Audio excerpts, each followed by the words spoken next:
ಊಟಿ ನೋಡ್ಕೊಂಡಾದ್ಮೇಲೆ ನಾವು ನೆಕ್ಸ್ಟ್ ಕಾಲಿಟ್ಟಿದ್ದೆ ಕರ್ನಾಟಕದ ಊಟಿಗೆ. ಕರ್ನಾಟಕದಲ್ಲಿ ಊಟಿನ ಅನ್ನೋರು ಈ ವಿಡಿಯೋ ಫುಲ್ ನೋಡಿ. ಈ ಜಾಗದ ಹೆಸರೇ ಹಿಮವದ್ ಗೋಪಾಲ ಸ್ವಾಮಿ ಬೆಟ್ಟ.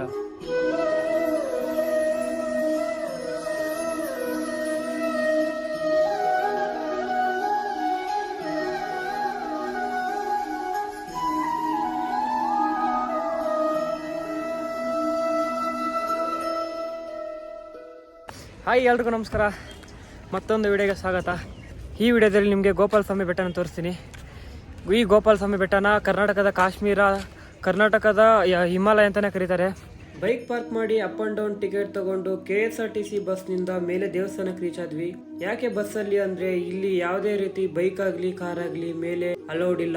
ಯಾಕಂದ್ರೆ ಇದು ಬಂಡೀಪುರ ರಾಷ್ಟ್ರೀಯ ಉದ್ಯಾನ ವ್ಯಾಪ್ತಿಯಲ್ಲಿ ಬರೋದ್ರಿಂದ ಗೌರ್ಮೆಂಟ್ ಅವರೇ ಬಸ್ ಸೌಲಭ್ಯ ಮಾಡಿದ್ದಾರೆ. ಅದರಿಂದ ಯಾವುದೇ ಬೈಕ್ ಆಗ್ಲಿ ಕಾರ್ ಆಗ್ಲಿ ನೋ ಎಂಟ್ರಿ.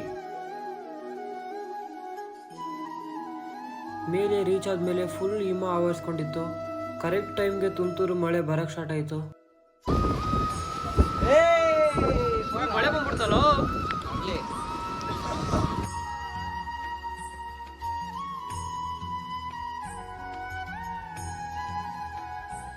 ಇಲ್ಲಿ ದಿನದ 24 ಗಂಟೆನೂ ತುಂತುರು ಮಳೆ ಬೀಳ್ತಾನೆ ಇರುತ್ತೆ. ವರ್ಷದ 365 ದಿನನೂ ಈ ದೇವಸ್ಥಾನ ಹಿಮದಿಂದ ಕೂಡಿರುತ್ತೆ. ಒಳಗೋಗಿ ದೇವ್ರ ಕೈ ಮುಗಿದು ಆಚೆ ಬಂದು ನೋಡಿದ್ರೆ ಯಾವಾಗ್ಲೂ ಇಲ್ಲೇ ಇರೋ ಆನೆನ ನೋಡಿದ್ವಿ.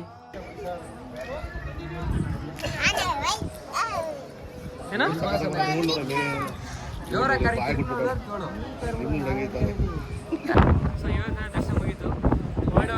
ಬೇರೆ ಫೀಲ್ ಆಗಿತ್ತು.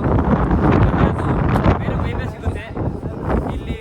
ಪೂಜೆ ಮತ್ತೆ ಅರ್ಚನೆ ಜೊತೆ ಇಲ್ಲಿ ದೇವಸ್ಥಾನ ಪುರಾಣ ಎಲ್ಲ ಹೇಳ್ತಾರೆ. ಇಲ್ಲಿ ಹಲವಾರು ವಿಶೇಷ ಪೂಜೆಗಳು ನಡೆಯುತ್ತೆ. ಇಲ್ಲಿನ ಅರ್ಚಕರು ಪೂಜೆ ಮಾಡಬೇಕಾದ್ರೆ ಈ ದೇವಸ್ಥಾನದ ಬಗ್ಗೆ ಕಥೆ ಹೇಳ್ತಾರೆ. ಇದು ಇಲ್ಲಿನ ವಿಶೇಷ. ಈ ಅರ್ಚಕರು ಹೇಳಿದ ಪ್ರಕಾರ ಈ ದೇವಸ್ಥಾನ ಸುತ್ತಮುತ್ತ 77 ತೀರ್ಥ ಕುಂಡಗಳಿವಂತೆ. ಮತ್ತೊಂದು ವಿಶೇಷ ಏನಂದ್ರೆ ಇಲ್ಲಿ ಕಾಗೆಗಳೇ ಕಾಣಿಸಲ್ಲ ಅಂತ. ಯಾಕಂದ್ರೆ ಇಲ್ಲಿನ 77 ತೀರ್ಥ ಕುಂಡಗಳಲ್ಲಿ ಕಾಗೆಗಳು ಮುಳುಗಿ ತಮ್ಮ ಪಾಪ ಎಲ್ಲ ಪರಿಹಾರ ಮಾಡಿಕೊಂಡು ಹಂಸಗಳಾಗಿ ಆರ್ತವಂತೆ. ಈ ದೇವಸ್ಥಾನ ಯಾವಾಗಲೂ ಯಾರು ಇಲ್ಲೇ ಇರುತ್ತೆ.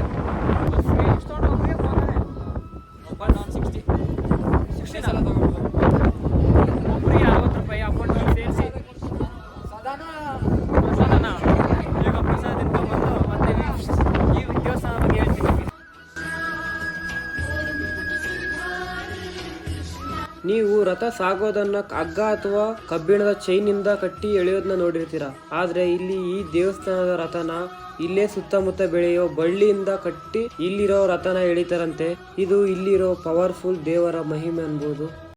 ನೀವು ಕೊಳ್ಳೇಗಾಲದಿಂದ ಬರ್ಬೋದು, ಚಾಮರಾಜನಗರದಿಂದ ಬರ್ಬೋದು, ಬೆಂಗಳೂರಿಂದ ಬಸ್ಸು ಐತೆ. ಆದರೆ ಇಲ್ಲಿ ಕೆಳಗಡೆ ಬಂದಾಗ ಬೆಟ್ಟ ಹತ್ತಕ್ಕೆ ನಿಮಗೆ ಬಿಡಲ್ಲ, ಪರ್ಮಿಷನ್ ಇಲ್ಲ. ಎಲ್ಲರೂ ಟಿಕೆಟ್ ತೊಗೊಂಡು ಪರ್ ಹೆಡ್ 30 ರೂಪಾಯಿ, ಹೋಗೋಕ್ಕೆ 30, ಬರೋಕ್ಕೆ 30, 60 ರೂಪಾಯಿ ಟಿಕೆಟ್ ತೊಗೊಂಡು ಅಲ್ಲಿಂದ KSRTC ಬಸ್ಸಲ್ಲಿ ಬರಬೇಕು. ಒಂದು 15 ನಿಮಿಷ ಜರ್ನಿ. ಅಲ್ಲಿಂದ ಬಂದು ಪ್ರತಿ ಒಂದು 15-20 ನಿಮಿಷಕ್ಕೂ ಬಸ್ಗಳೈತೆ. ಬೆಳಗ್ಗೆ 8 ಗಂಟೆಯಿಂದ ಸಾಯಂಕಾಲ 4 ಗಂಟೆ ಗಂಟೆ ಮಾತ್ರ ಪರ್ಮಿಷನ್ ಐತೆ ಮೇಲೆ ಬಸ್ ಬರೋಕ್ಕೆ. ಅದಾದಮೇಲೆ ಬಿರಲ್ಲ. ಸೊ ನೀವು ಬೇಗ ಬಂದರೆ ಬೇಗ ದರ್ಶನ ಮಾಡ್ಕೊಂಡು ಹೋಗ್ಬೋದು. ಈ ಜಾಗನ ಕರ್ನಾಟಕದ ಊಟಿ ಅಂತಲೇ ಕರೀತಾರೆ. ಆದರೆ ಊಟಿ ಏನೂ ಇಲ್ಲ ಇದ್ರ ಮುಂದೆ. ಅಷ್ಟೊಂದು ಹಿಮ ಐತೆ. ನಾನು ಜಸ್ಟ್ ಇವಾಗ ಊಟಿಗೆ ಹೋದಾಗ ನೋಡಿದ್ವಿ. ಸೊ ಇದರಷ್ಟು ಹಿಮ ಇರಲಿಲ್ಲ ಅಲ್ಲಿ. ಎನಿ ಟೈಮ್ ಎಲ್ಲಿ ನೋಡಿದ್ರು ಮುಂದೆ ಗಾಡಿ ಬರೋದು ಕಾಣಿಸ್ತಾ ಇರಲಿಲ್ಲ ಆವಾಗಲೇ. ಸೊ ಆನೆ ಎಲ್ಲ ಬಂದಿತ್ತು ನೋಡಿದ್ವಿ. ಸಖತ್ತಾಗಿತ್ತು. ಎಂಜಾಯ್ ಮಾತ್ರ ಬೆಸ್ಟ್ ಎಕ್ಸ್ಪೀರಿಯನ್ಸ್ ಅಂತಲೇ ಹೇಳ್ಬೋದು. ಸೊ ಈ ವಿಡಿಯೋ ನಿಮಗೆ ಇಷ್ಟ ಆದರೆ ಲೈಕ್ ಮಾಡಿ, ಸಬ್ಸ್ಕ್ರೈಬ್ ಮಾಡಿ. ಸಿಗೋಣ ಮುಂದಿನ ವಿಡಿಯೋದಲ್ಲಿ. ಅಲ್ಲಿ ತನಕ ಟೇಕ್ ಕೇರ್. ಬಾಯ್ ಬಾಯ್.